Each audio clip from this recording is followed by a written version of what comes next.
Okay, so whenever you're ready, please take it away. We're excited to see what you have today. Can you see my screen, Lauren? Yes, I can. Hi, everyone. Very good afternoon. And first of all, thank you for Exabytes for again doing a great job by recognizing all the talents in Malaysia. I think we need more events like this in Malaysia. So today I'm going to do a quick sharing about content-rich websites, how to build a content-rich websites. I'm sure like Vixen mentioned just before we begin the event that content is not something new. It has been there for many decades and it has been talked by so many people, right? Just before I begin, a little bit about myself. My name is Sam Suresh. I have two companies. I'm running a software company called Modern LMS. We do e-learning platform for public institutions, governments, and I have another academy, training academy. It's called me.myplt. Besides that, I contributed to a number of open source projects.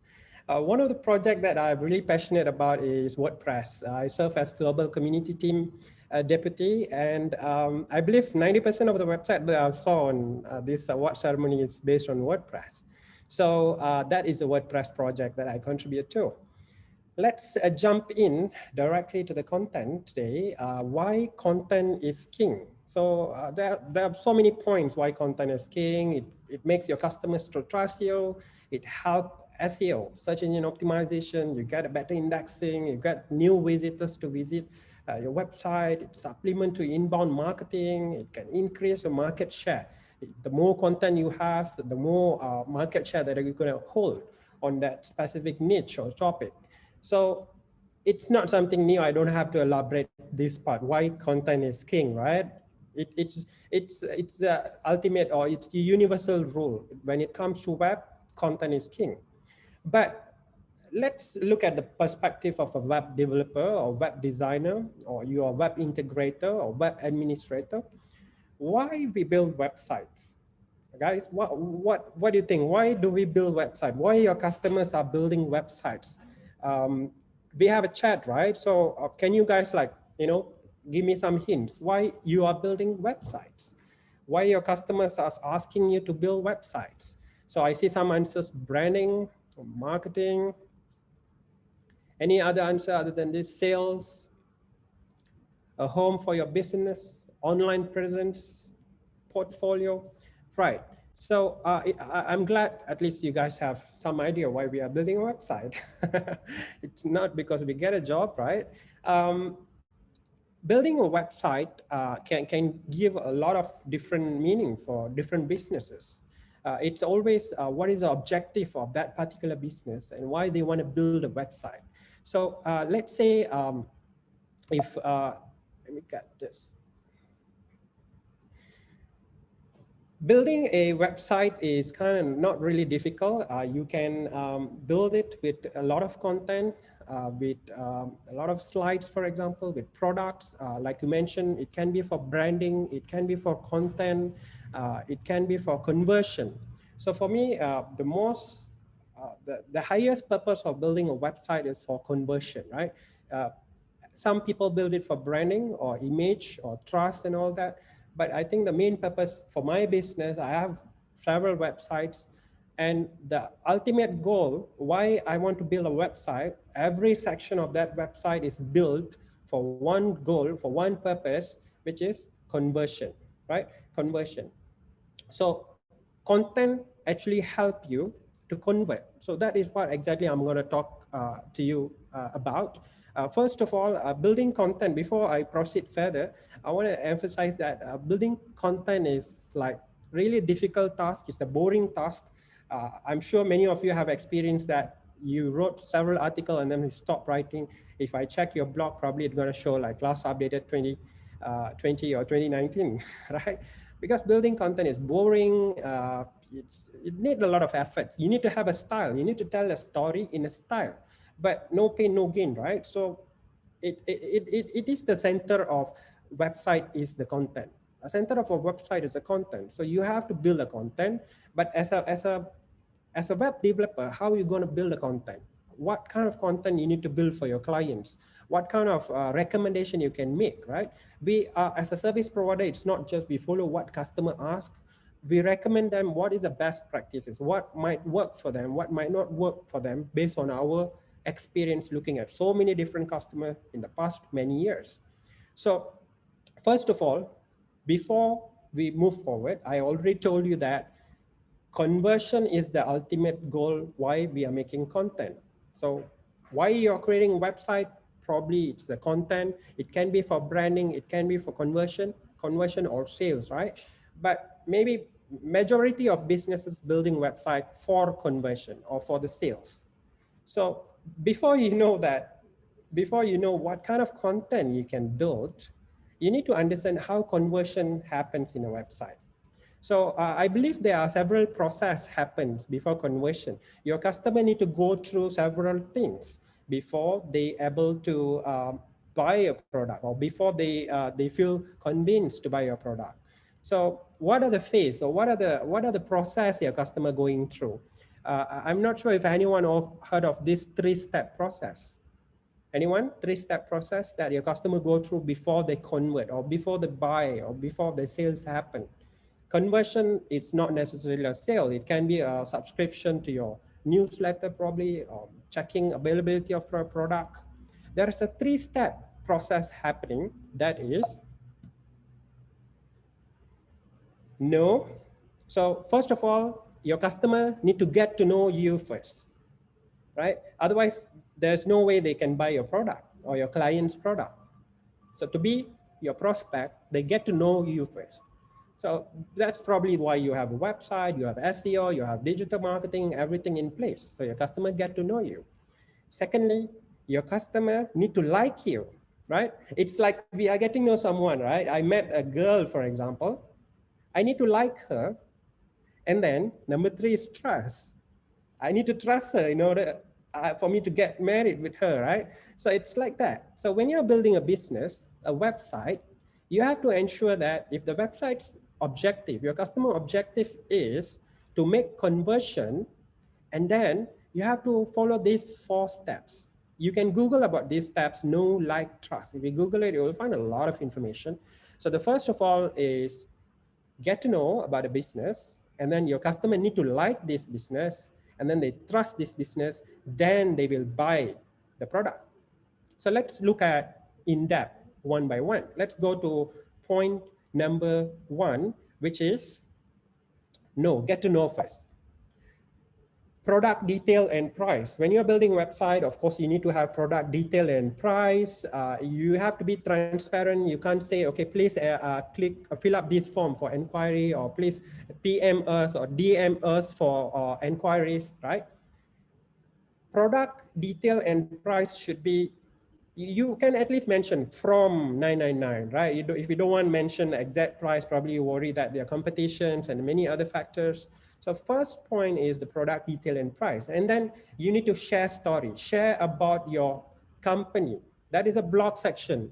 This is like one of a must-have thing in any website I build. If the customer say, I don't want blog, then I would probably tell them, you don't need to build a website, right? It's not just to have a fancy welcome page and beautiful slides and no one updating that. You need to have a news website. What are the new products you're launching? What do you have achieved? You probably have received an award from Exabytes. So these are the things you need to include in order for people to get to know about you, right? When you are building a website, make sure you have products, prices, specifications. You have about your company story, tell a story. A product with a good story, a bad product with a good story sells better than a good product with no story. This is not new, right? You probably have heard of this. You should have an address. People need to know where exactly your company located, whether it's in Kuala Lumpur, what is the address, what's the phone number, what's your business registration. I've seen many websites that don't even have a registration information. So it might create a problem for people to get to know you. I'm not talking about the Google Map. Don't embed Google Maps. Useless. No one gonna check a directory in your Google Map, right? We use Waze or Google Map app itself. So no map required. Number 2 is like. So once people get to know you, how people can like you. How people like your customers' products if you are building a website for your customer. The second step is, first of all, showcase a product. Don't just say, I'm selling this mineral water, but you have to showcase in a 3D probably. People can see left, right, up, down. It's like when you're looking at a product in Lazada or Shopee, right? You can see all angle of it. You tend to look at the customer reviews. You want to see real pictures. So do that. That's what customer want in order for them to like your product or your customer's product. So you need to show that in your website. Check whether your website have a product showcase. Do you have video gallery? Do you have embedded YouTube, TikTok, Instagram? These are the trending technologies. People tend to buy.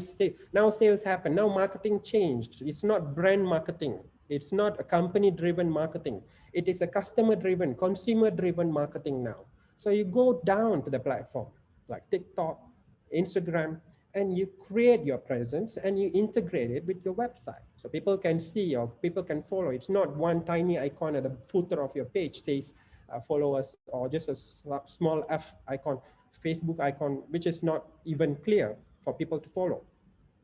You can also create, leverage on latest technology like creating 3D videos or a Google map that showcase your product or your company and so on. Are you guys still with me? Okay, let's check out. Yeah, great. So let's continue. The third point is trust. So you already create your presence in a website by adding all the information. You're being transparent about product, and then people like your product because you're showing them amazing photo. Hire a photographer, professional photographer to do this. Do some editing to make it look stunning, beautiful. That is the first impression, right? People need to like you. That is why when you're meeting your girlfriend, probably you do some haircuts, you do facials. It's work in a way like that. And now you need to build a trust. So you're going dating now, you need to build a trust. So people visiting your websites, they are looking at all this information. How do you build a trust? By doing properly a knowledge sharing section. You probably can write a tutorial section in a website. If you're a web-based company, tell them how you can optimize. Things that you tell your customer, instead of telling your customer, tell in your website so everybody can see. That's how you build a content-rich website. You have to set up subcategories, tags that allow you to easily navigate content, let interaction with your customers. By doing that, your customer will starting to trust you. And when they trust you, of course, sales happen or conversion happen. Like I mentioned, conversion not necessarily a sale. It can be something that they sign up for a trial. So once the sales happen, it doesn't stop there, right? You want to do some customer retention. You want to make sure your customer repeat their sales. They stay loyal with you. So provide some customer specific content that is designed especially for your customers. And then probably you have a section about customer stories. You ask them, hey, do you want to share your stories on a website, how we did it? So these are the 4 steps. And these are the elements that you can use when you are building a content-rich website. For me, I think a content-rich website is something that we cannot skip or we cannot avoid, because during the evaluation, I've seen a lot of great websites. I can say that over the time, I'm inside the slide now. So over the time, the number of, the quality of website actually going up, and it's getting really great. So it is something really exciting to see great website. But I also feel like a bit upset to see website that just focusing about their corporate profile. Nobody give a damn about yourself or your corporate profile. What's your vision? What's your history? It's always what's in it for me, right? I'm going to buy your product. I want to see what's your product. How are you going to show your product? How do you position your product in a customer perspective? And then customer going to know whether can I trust this guy? Are you claiming you are Malaysian #1? What are the facts that support? Or it's just a vague claim, right? So do you got a what from Exabytes? Do you have something that support your facts? So you need to build a trust, and then the conversion happen. Today, I chose Netflix as a theme of my presentation. It's because just ask yourself why you are subscribing Netflix, why you like Netflix more than Astro or satellite televisions and other television. It's the content, right? If it is not content, you're not going to pay like 60 or 50 bucks a month to watch all this stuff. So it's the content. If they have mediocre content, probably you don't even want to spend that much of money every month to subscribe that. So content is at the heart of every website. So when we build a website, remember we are not building to show them about your corporate information, your vision, your history. The most important thing is what it is in it for me. I'm a visitor. I'm coming to your website to buy a product. So what I get, I want to see your product. I want to know whether I can trust you or not. I want to know how do I buy. So that is a small sharing that I like to bring up in this presentation. That concludes my keynote presentation today. Feel free to follow me on TikTok or Facebook, Twitter, LinkedIn. It's Sam Suresh. If you guys have any questions, feel free to ask. I guess we have some time, right, Lauren? Yes, we do, but we don't have any questions for now. Maybe let's give them a couple of minutes. In the meantime, let me compliment you. I love this presentation. I love the whole Netflix theme that's going on, and I didn't know that you're on TikTok. How do you find it so far on TikTok? Because it is you know, it's a trending network, and it's like it's a way we deliver the content to our clients. So yeah, if TikTok is like much more about entertainment network. So people go for entertainment. So you have to be entertaining at the same time you deliver your content. So you can't be just selling or delivering your contents. So yeah, feel free to follow me, Lauren. I actually don't have TikTok. I've refrained myself from getting it because I feel like I will personally spend too much time on the app, which I guess is a good and bad thing. But either way, I'm still envious of people who have TikTok, and I didn't know that you were on it. So I might actually think about it after this. But yeah, we don't have any questions for now. And I understand that you have to rush off to another event. Oh, okay. So one just came in. Let's just see. Okay. So this one is from Jen Lee. Jen's question is, if my content is user-centric and does not optimize for search engine, is it good? I would say that your content should be user-centric. It is not optimized for search engine. So if you are building for content search engine, that's totally wrong. I really hate when people do content stuffing in their website just for the sake of search engine optimization. That's not how search engine works. How search engine works is that if your website is good, it attracts visitor, that's how it grows, your search engine ranking, right? You are building website for your people, not for the robots, not for Google, not for Yahoo or Bing, right? So your website content should be always user-centric. Then it naturally will attract other users to come to your website. That's how the SEO works. That's how the search engine works. So you build quality content with proper words, with all the content that attract users, high quality content. Content should be always unique. I see a lot of people plagiarize content. Search engines are really smart. People can nowadays can go to Copyscape. People can just check. So Google encourage you to have unique content, right? So these are some of the core vitals updates are coming in the middle of this year, which is much more about technical, about loading times and structure, layout, and all that. So content play a key role in search engine. So I think you are right. If your content is user-centric, you're doing the right thing. Don't change it. Absolutely, because I think at the end of the day, what we want as consumers is a good experience, with your brand and with your website. Just to sum up everything you said, I think we are going to cut things a little bit short. Like I mentioned earlier, you're rushing off to another event. I'd like to wish you all the best, Sam. Until I see you again, thank you so much for being here with us at the Malaysia Website Awards, the year 2020. It's always a joy to see you. Thank you once again. Thank you, everyone. Bye-bye. Thanks for having me. Exabytes. Grow your business online.